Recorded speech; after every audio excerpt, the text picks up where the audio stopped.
The bio is on CNBC currently, so you can kind of take a look at it. Aaron does have the $1 billion property, which is the most expensive property ever in residential industry. $1 billion property. I've got a very special guest and a friend of many years. I guess we probably won't get into years because we were kids. Yeah, we were kids back then. Like 20 years. Oh yeah, okay. So we're going to tell it's been 20 years. But Jenn has went out and been, when I knew she's a public speaker in Southern California. Went on to head up several residential real estate firms. And actually, maybe you could tell your bio better than I could. So why don't you go ahead? No, that's okay. Now, yeah, we're several different hats in the real estate industry. Most recently ran a lot of the real estate companies. So I've hired thousands of agents through the years, obviously, in Southern California, and getting into real estate. I've built commercial real estate teams. I'm known in the industry for building residential real estate teams. So I do a lot with the celebrity teams that you'll see from Beverly Hills and across the country as well. So most recently I've got a TV show coming out on CNBC called Listing Impossible, and that's with a gentleman by the name of Aaron Kerman. And we built his team up from about 4 agents to about over 64 agents now, and 15 employees. And we have our own building in Beverly Hills.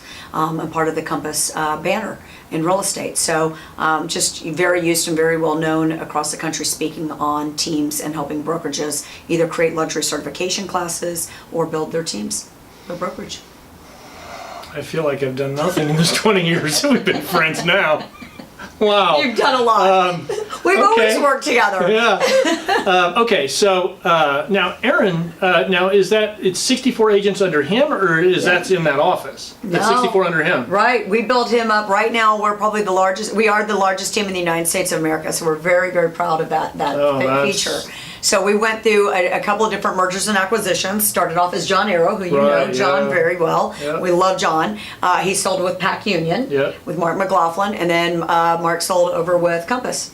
So now we're under the Compass banner. Aaron Kerman is, and the team has just grown. So beautiful. And these shows, it's now it was Listing Impossible, and that's going to start airing hopefully the end of July, beginning of August. So the bio is on CNBC currently, so you can kind of take a look at it. Aaron does have the $1 billion property, which is the most expensive property ever in residential in history. $1 billion property. $1 billion property, but we did a price reduction. It's now only about $650. So okay. Good Lord. And I sell islands and development, so we got all kinds of stuff going on. Yeah, we're going to put a link to the show in the at the bottom here, so you'll be able to tune in and see it next month.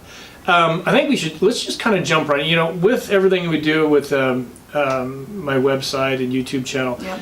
We really are trying to help people, obviously, as I was saying, new investors getting into real estate, commercial real estate brokers or agents get into real estate, and residential. So I thought it'd be great to have you come in today and talk about how, as somebody that wants to be a real estate agent, I guess let's start off with residential, the steps they need to take to really get started.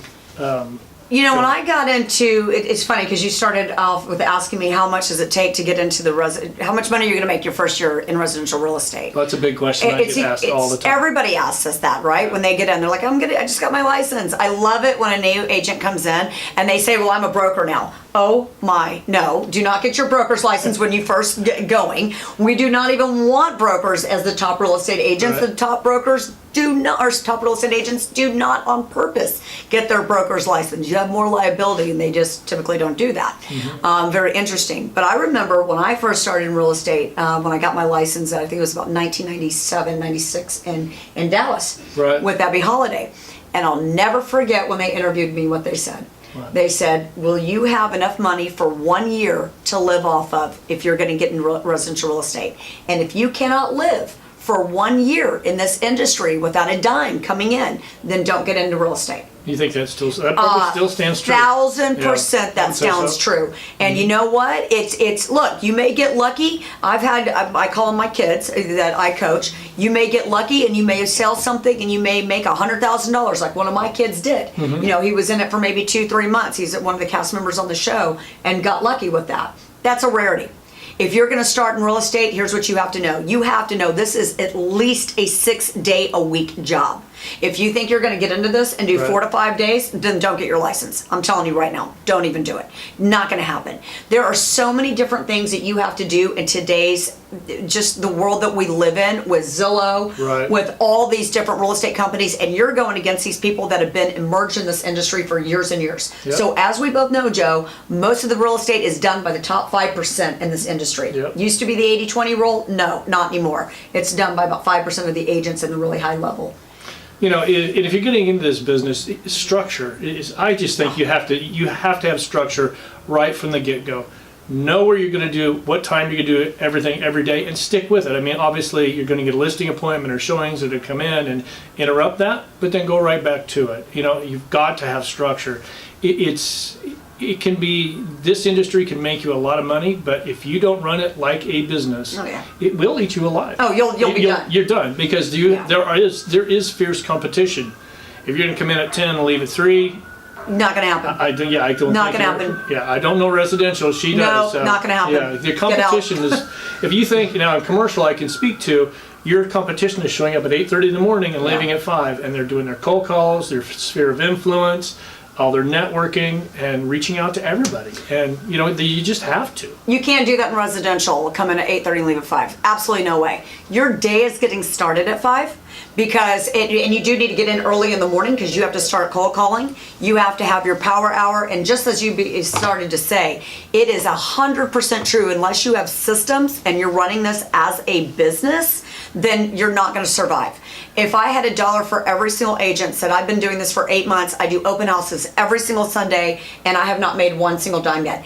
If you're not willing to work 15-hour, 12-hour days and not make a dime, it is not rewarding at the beginning. Or the best part is when you're dealing with that buyer, as we both know, and you're showing them around for months, and then all of a sudden they go and they buy with somebody else, and you lost that whole deal, and you've just spent months with these people away from your family. Everybody, all of us.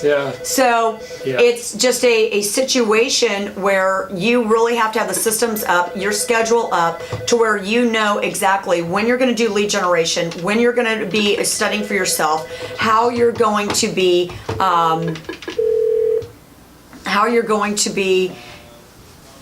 getting everything together for your business and an education level as well to go to the next level. So what I hate what agents do as well is they go in and they'll practice on a listing presentation for somebody. No, practice on your kids. Your kids are the best to practice on. You know why? Because they're going to be brutally honest. No, Mom, no, Dad, I would never buy a house from you. So practice on a neighbor, practice on somebody. Do not practice in front of a client. The worst part about it in selling the real estate, you have things that you're so close to closing on, and how much do we know that escrow falls through? Your transaction doesn't go through. There's nothing more heartbreaking, and it happens to us all. And unless you're really having somebody like a mentor or somebody look over your paperwork, you can't really do it in this day and age. It's very, very difficult. You've got to execute on everything. Cold calling, door knocking, sphere of influence. You've got to do it all. A book of business. Oh, yeah. Where do you, and this is something especially on the residential side, I don't know, but where do most of the leads come in your first 6-8 months? Sphere of influence? Such a great question. And I just had this 2 times this last week alone, where I had agents and people that I'd known had their license for a while but weren't ready to make that full 100% commitment to becoming a residential real estate agent. So they were like dabbling like part-time, and they were saying, Jen, I'm ready to get going. I want to do it now. First question I asked before I would even put them on a team today: what is your pipeline? Do you have clients in your database right now? And if you don't have that, I can't even help you today. So, it depends on where you're at in the United States of America, obviously. And that does change. So some tips, because I do teach this across the country for residential agents getting in the business. What networking events are you a part of? Are you a part of your Chamber of Commerce? Last week, I just spoke for Reality in Vegas, and that was one of the things where one of the agents I had on a panel, I chose her because she had reinvented herself, Joe, 3 times as she had moved around, gotten a divorce, moved out of the state. She was originally in Idaho, moved to Seattle, then moved back to Boise, to another whole Started city. over every time. It started over every time, and she just did this. And so I asked her, I was fascinated by that. I said, how did you do that in this day and age? And she said, I got in and I went to the Chamber of Commerce, and I said, send everybody to me, and I am selling Boise. That is what I do. And she just had that in her mindset, in her mind, and that's what she does. Yeah. She takes people around and drives them around. So where are you going to get your leads from? There's got to be some sort of source. One of the biggest things that I always talk about on stage, Joe, is if you right now, and you're thinking, my God, I don't think I have a book of business. I don't have that pipeline. Where do I start from? Unfortunately, here's where you're going to start from. Yeah. Take your 5 friends that you hang out with the most. Write down on a piece of paper what you think that their average income is. Obviously, you're not going to ask them. Just write what you think it is. Divide it by 5, and it's probably what you make. So, if you're hanging out with your old drinking high school buddy, Yeah. and you're trying to get into that luxury market or break into that Right. subdivision you really want into, you're probably not going to do that with hanging out with the same people that you've Right. been hanging out with for the past 10 years. I know that sounds brutal, Yeah. but it's the truth. Another thing that it's all about mindset. Everything is about mindset. If your sister that you call, it's like, how dare you get into real estate 100% commission? Are you out of your mind to do a 100% commission job? Don't call your sister for a while. Yeah. Hang up. Don't go there for advice. Don't, but go to a Starbucks, sit down, tell the barista that you are the local real estate agent. But here's the most important tip. Even if you do have a pipeline, Joe, you have got to know your market. If you are seeing under 25 homes a week, under that, you're not in real estate. Right. So if you're just getting out and you don't even know the inventory, and you think you're going to sit in an open house this weekend, and you haven't even sat and looked at what else is sitting a street away from you on an open house, Yeah. don't sit the open house because you don't know your inventory. Right. So once you have inventory, what does that give you? Confidence. Once you have confidence, is it easier to make that cold call or that warm call to your aunt that may have a listing? Yep. You have something to talk about. You have inventory to show. One of the best tips that I deal with, I've worked with Josh Altman and the Altman family for years. I love him to death. One thing Josh always says, always have a property to show. Always have something to show. And I think if you're not doing research and development properly in the mornings, whenever that is, or late at night, Yeah, whenever you can. know the inventory, I think you're going to automatically see how your pipeline starts to open up. Yeah. Those conversations become different. Yeah. Because when you go to a party, what do people always want to talk about at the party? Real estate. Oh yeah, the common denominator. You know, there's a. You made me think of. It was just in Dallas last week, and I talked to an agent, and as you know, there's kind of an influx of Californians moving to Dallas. Sure. And what she has done, she sees the companies that are moving to Dallas. She gets on LinkedIn and starts contacting all these Brilliant. people. You need a home. You know, and she's made a fortune. Well, you know why? LinkedIn, the average income of the person that's on LinkedIn is about $300,000. Right. So it's not Facebook, okay? Right, yeah. It's not Snapchat and it's not IG. Right. So that's why you're going to get more bang for your buck on LinkedIn if you're trying to get a higher caliber person. If you're a vice president of a company, you're not going to be on these other social media things, but I guarantee you'll be on LinkedIn. Yeah. So it is brilliant. It's a must. Another thing that a friend of mine does, he called me up one day. He goes, Joe, I've got this commercial lease. He goes, and it's for doctors. He goes, he goes, I'm going to call you back in 5 days. He goes, I need 3 names out of your list that I can reach out to. Wow. And I knew him. I said, he'll call back, guarantee you. And so I just said, just hold on. Let me give you 3 names right now that you can contact. Awesome. And he leased it out. I mean, it's just, LinkedIn's a powerful tool. It is a very powerful tool. You know how to use it. But it's also, go back and call like resources like what your friend called you. Yep. He knew that he could get 3 numbers out of you. Yeah. So even when you're calling people for your warm calling, where do most of our leads in residential come from? Sphere of influence. People you know. Your family and friends. Yep. That's your first transaction, typically in the residential real estate field, is friends and family. Yep. Let's, one thing, tell me the biggest pitfalls. Tell me the downside of selling real estate. Time. Losing the time in the day. Oh, yeah. Because you're working 24/7 and it's a thankless job. most of the time.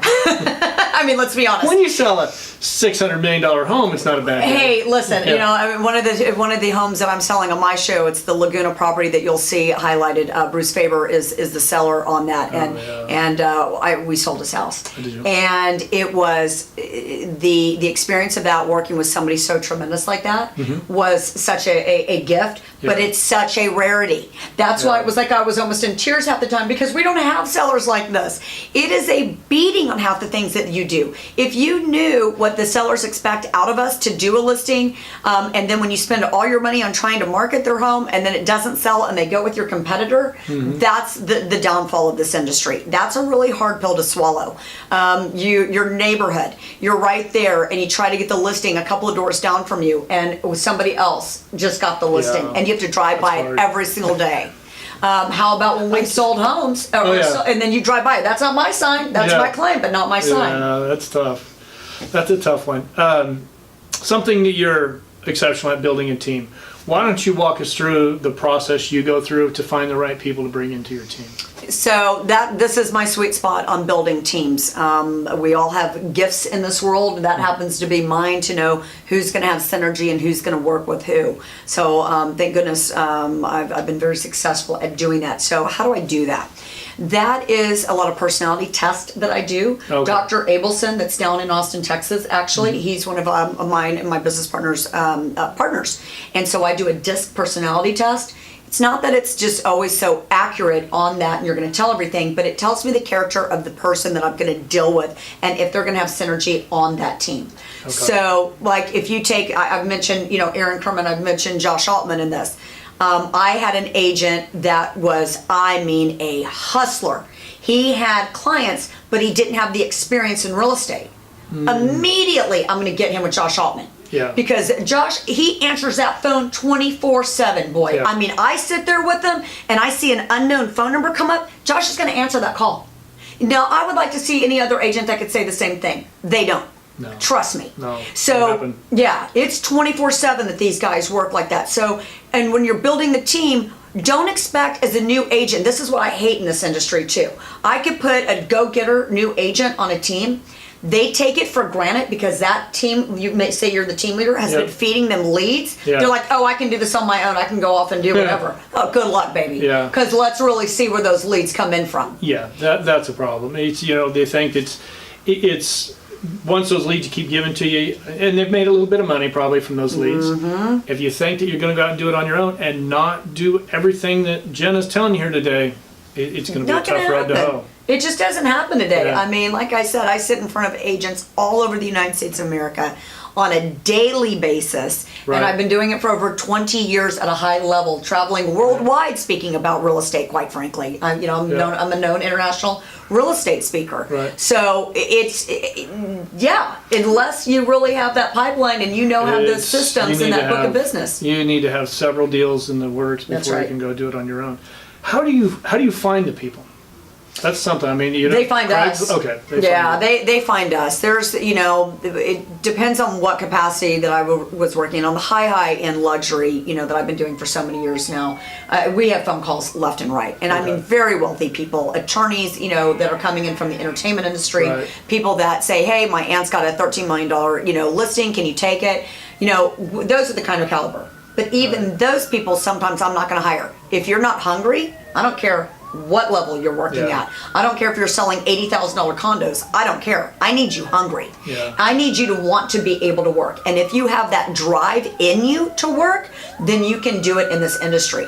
But you have to eat, sleep, and breathe this business. And you have to want to go see open houses. You don't look at this as a chore. You have to want to go to Broker's Preview. You have to be able to get along with all your fellow colleagues in this industry, because 25% of your business is other real estate agents, like brokers like you and I. Yeah. Those are our clients as well. So you have to really put the ego aside. Yeah. And unless you're able to put the ego aside, and let's say you made, $500,000 as the CEO of the company last year, and now you want to get into real estate, I come across it all the time. I'm sure you do. Leave the ego at the door. Yeah, and that's something that you see across. I mean, once people start making money, sometimes it changes them. Don't let that happen to you. Yeah. People want to work with good people. That's right. Bring your A game. but you don't need to be mean and nasty. No, but the most thing that people really want to work with you on, honestly, is what is the connection they have with you. Yep. And like when I tell people to go out, whether on commercial listings with people, be chill. Yeah. Like I love, like you'll see like how Aaron Kerman is, like on the show and everything. He's just relaxed. Yeah. T-shirts, sneakers, whatever. He's just himself. And I loved one time, one of these huge developers asked him, it's not on the show. He said, well, what do you think the home is worth? And he looked at it and goes, I don't know. I don't have a crystal ball. But here's kind of what I think. So don't be that know-it-all. Yeah. You know what I mean? Be informed, but informed. you don't need to be putting information you're really not sure about. And you got to always keep in mind, people talk to people they know. People do business with people they trust. Right. And so you got to build that trust and let people get to know you.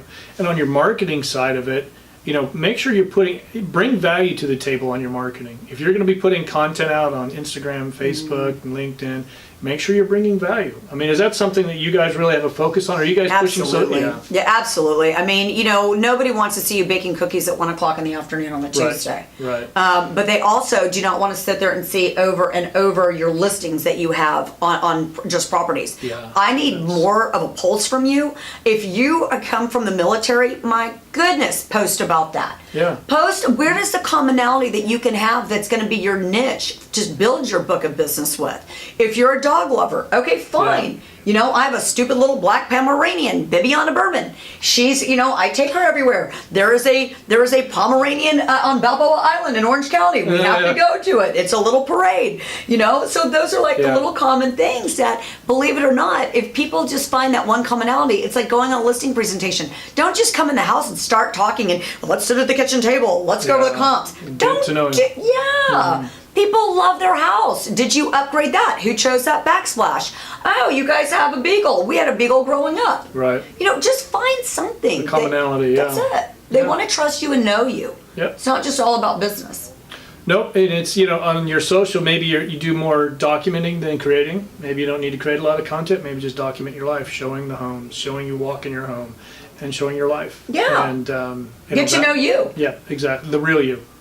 Not a lot of this other stuff that gets put out there. But don't be doing these selfies and all that kind of risque stuff. And if you're out cocktailing out in Vegas, leave that off. Yeah. Keep it professional. When people post things on my page, I'll take some things off sometimes if it's too silly or if it's political. Don't do those things. It's good to show you can have a sense of humor and have fun, but not. Still keep it professional. Yeah, exactly. Yeah. Okay, I feel like we've covered a lot. What did we miss? Anything? I think, the question that I get a lot, there is something. I get a lot that I get a residential real estate agent and then they get a commercial deal that they want to do. Okay. Oh my gosh, here we go. Yeah. Okay, I had to make, it is like a dog and a cat doing residential real estate and doing commercial real estate. These are not the same thing, guys. Right. And so that's one reason why Joe and I, we've worked together, and George, we've worked together for so many years, because even though I have managed with the highest agents in the United States of America, they know where their limits are and their boundaries, where they're not going to get into some of these commercial deals as heavily, and that's why we've referred it to you, and that's why we've worked with you guys so much. And that's why we don't do residential. Is we don't know anything about residential. We always stick to your path. That's it. Do what you know, and if you start trying to do residential, commercial, we stepped in on a lawsuit. A residential agent did a deal in Beverly Hills and didn't put in about the CAM fees, and that was a big deal. And so that agent and their company got sued. We stepped in, cleaned it up, and it's just do what you know. That's key. But commercial leases. That's what everybody doesn't understand. That's one of the biggest lawsuits in commercial real estate too, is commercial leases that we find. They're very hard because you're working with attorneys on them too. So. Right. So I mean, it's you really need to stay in your lane and dominate what you're trying to know. Yeah. And as a new agent or you're trying to invest, know what you're investing in. Yeah. Know what niche market that you want to go into and dominate that first before you start becoming, a jack of all trades but a master of none. Yeah. And just never stop learning in this business. There's things change every day. So Yes. be aware of it. But Jen, thank you so much. Thank It was a you. pleasure. Always a pleasure with Joe. I'm going to put Jen's what's it called? Mission Impossible. Listing Impossible. CNBC. Yeah, CNBC. We'll put the link to the show so you can go check it out before it comes out. And if you want to get hold of Jen, I'm going to put my contact information up there, and I'll reach out to her on your behalf. So thank you for tuning in. Thanks, guys. Appreciate it.